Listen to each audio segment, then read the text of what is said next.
Hi, I'm Mike with PWR. Today we'll be working on a 2005 Dodge Ram 1500. We'll be replacing a leaking power steering pump. This installation-ready pump has the pulley already pressed on, the reservoir attached, and in this video we'll show you every step-by-step procedure. Let's do it.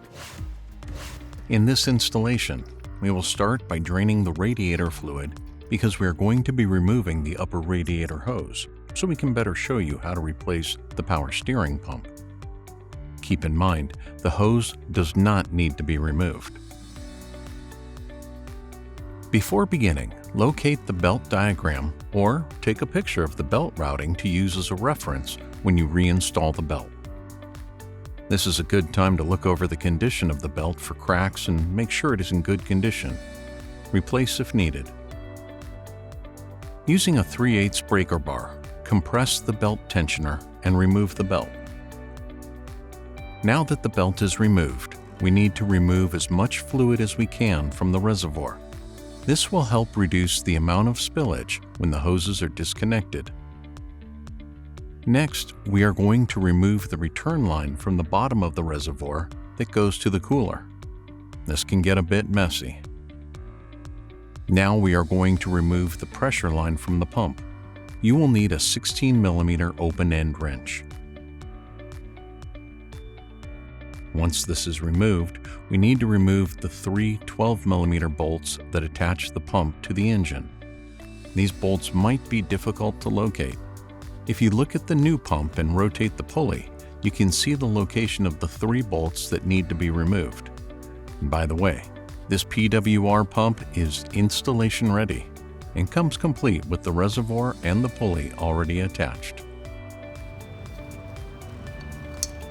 Once the pump has been removed, compare the old pump to the new pump and make sure it is an exact match, making sure all the fittings are correct and in the right location. Now it's time to install the new pump in the reverse order it was removed. Once installed, we will reattach the pressure hose. But first, here's a very important step. Make sure you replace the O-ring with the new one that was supplied with the new pump. Then, tighten the pressure line to the pump. Now it's time to flush the system. We will be flushing the fluid out of the rack and the cooler. To do this, we will use the return line from the cooler and add fluid to the new pump. For now, we will leave the low pressure plug that is on the bottom of the new pump. Now, crank the motor over for just a few seconds. Top off the reservoir and repeat this process until you see clean fluid coming out of the return line. As you can see, we now have nice, new fluid.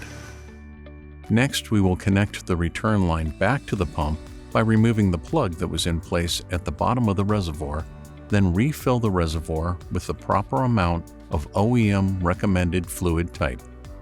Without starting the engine, move the wheels lock to lock 10 times.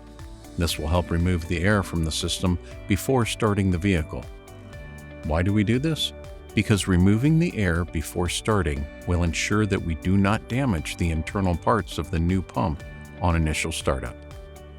Now that we have done this, we will need to make sure we have topped off the reservoir with any additional fluid needed.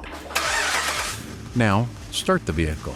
Turn the wheels back and forth again 10 times, and then check for leaks. If you see no leaks, it's time to take it for a test drive. Well, Ray makes it look easy because our products are installation ready.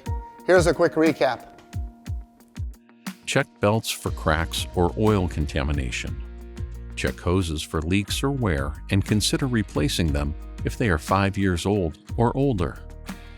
Inspect the power steering system and suspension. Compare the new product to the old product. Always install a new remote reservoir if applicable. Every part should be installed to factory torque specs. Flush the system with recommended fluid type. Vacuum bleed the system every time a line is opened.